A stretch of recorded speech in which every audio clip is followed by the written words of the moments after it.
2 চামচ দেব, চারিদিকে ছড়িয়ে দিলাম। এই 2 চামচ পরিমাণ চারিদিকে ছড়িয়ে দিলাম, দিয়ে একটু জল দিয়ে দিতে হবে, ব্যাস। আবার দেখো, এটা একটা ফুল গাছ, তুমি ফুল গাছেও খুব ভালো কাজ দেবে, খুব সুন্দর। বললাম না, যে কোনো গাছে এটা ব্যবহার করা যাবে। একটু মাটিটা খুঁচিয়ে নিয়ে এই 1 চামচ পরিমাণ, 1 থেকে 1.5 চামচ দিয়ে দিলে, দিয়ে জল দিয়ে দিতে হবে।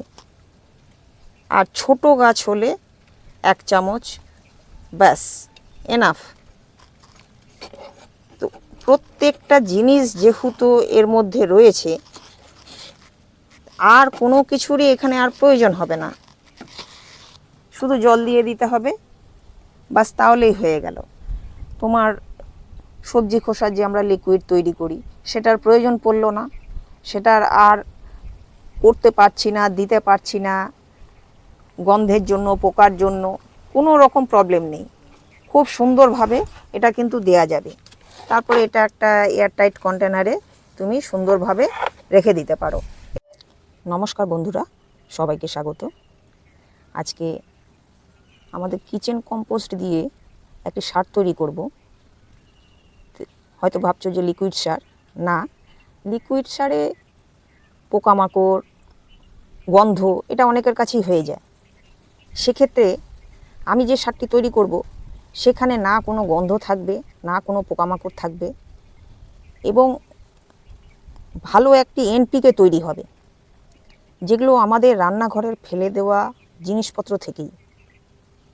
এই সার যে কোনোভাবে, যে কোনো জায়গায়, যারা ফ্ল্যাটে থাকো, যারা অল্প জায়গার মধ্যে গাছ করতে হয়, সেইখানে, এবং অনেকে এই গন্ধ পোকামাকড়ের জন্য কিচেন কম্পোস্ট দিয়ে যে আমরা লিকুইড সার তৈরি করি, সেটা করে উঠতে পারো না। অনেকে জায়গার অভাবে, অনেকে এই পোকামাকড় আর গন্ধের জন্য করা যায় না। তো সেক্ষেত্রে এই সারটি যদি তৈরি করে রাখো, তুমি সুন্দরভাবে যে কোনো জায়গায় এটি রেখে দিতে পারবে, বারান্দা হোক, ব্যালকনি হোক, যতই ছোট জায়গা থাকুক, সেইখানে অনায়াসে খুব সুন্দরভাবে তুমি কৌটোবন্দি করে রেখে দিতে পারবে। কোনো গন্ধ হবে না, কোনো পোকামাকড় হবে না, অথচ একটি শক্তিশালী এনপিকে তৈরি হবে, যে সারে তোমার আর কিচ্ছুর প্রয়োজন হবে না, আর কোনো কিছু দেওয়ার প্রয়োজন হবে না। এটি দিলেই হয়ে যাবে।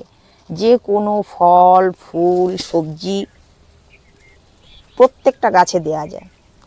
এই যে আমাদের প্রতিদিনের যে সবজির খোসা, সেই সবজির খোসাগুলো নিতে হবে, মিনিমাম 7 থেকে 10 দিনের সবজির খোসা।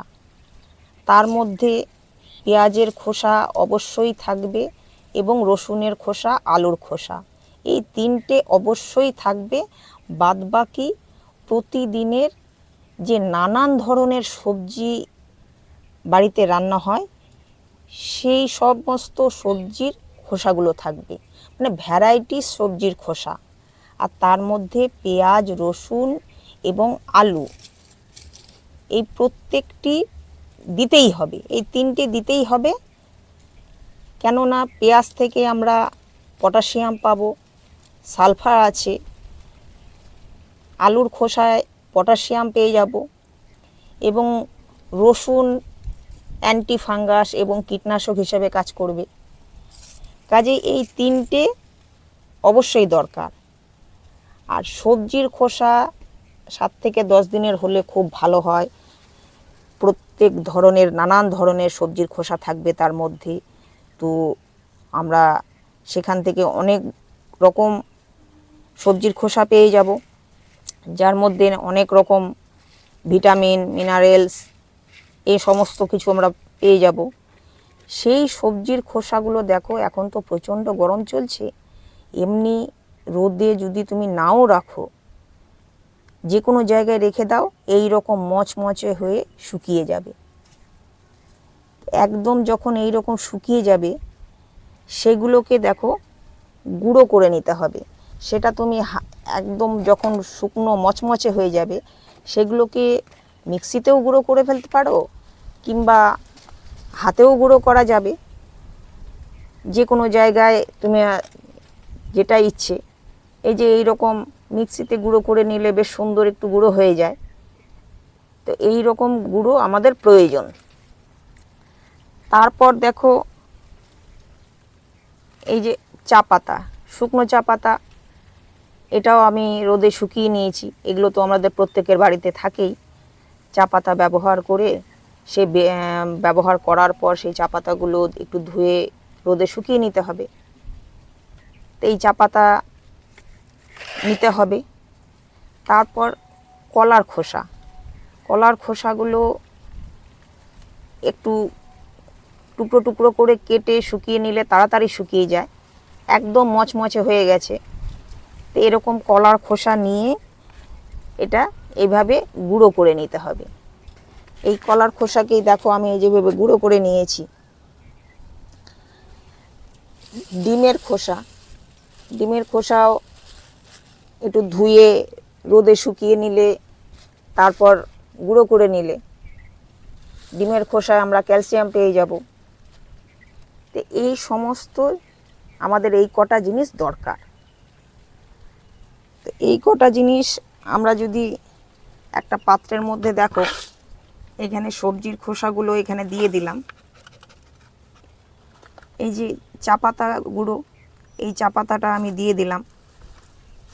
তারপর এই যে দেখো কলার খোসা যেটা আমি গুঁড়ো করে রেখেছিলাম, সেই কলার খোসাটাও দিয়ে দিলাম।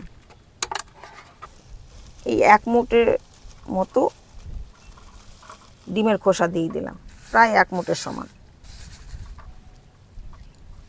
তার মধ্যে এই যে 1 মুঠ সর্ষের খোল, 1 মুঠ নিম খোল, আর হাফ চামচের মতো চুন নিলাম।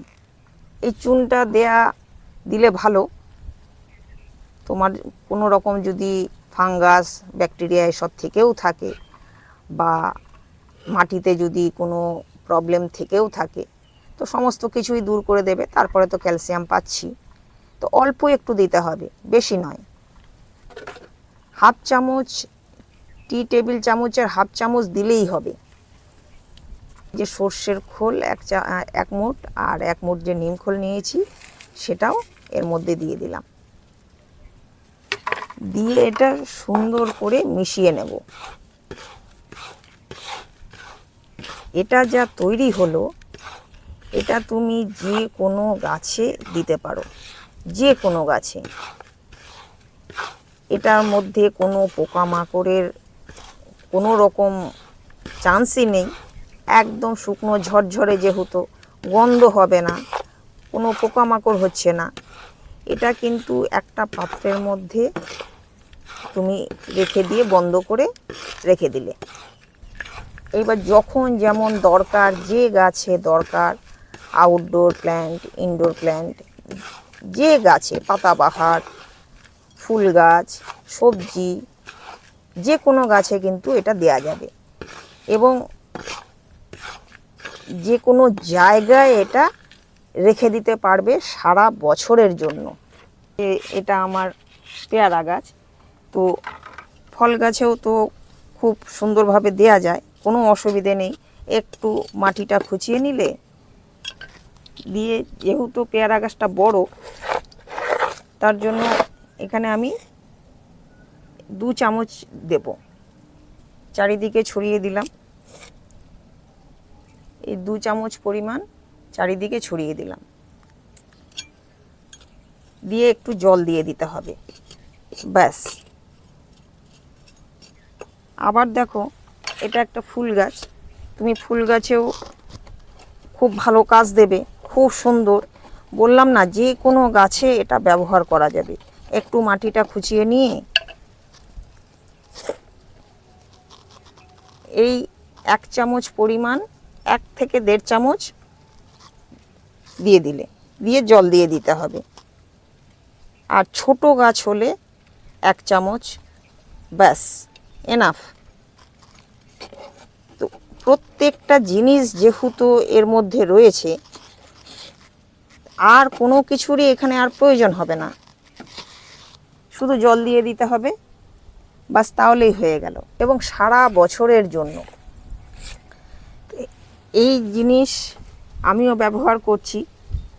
এটা কৌটোর মধ্যে আমি রেখে দেব, যখন যেমন প্রয়োজন হবে ফুল গাছে, ফল গাছে, সবজিতে দিয়ে দেব। তো তোমরাও এইভাবে তৈরি করতে পারো এবং খুব নিশ্চিন্তে যে কোনো জায়গায় রাখতে পারো।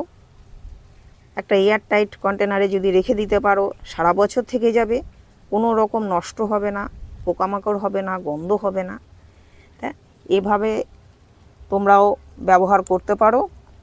আশা করি প্রত্যেকেরই কাজে লাগবে এবং খুব কাজের এই সার এভাবে ব্যবহার করে দেখতে পারো। যদি কাজে আসে তাহলে অবশ্যই একটা লাইক দিও।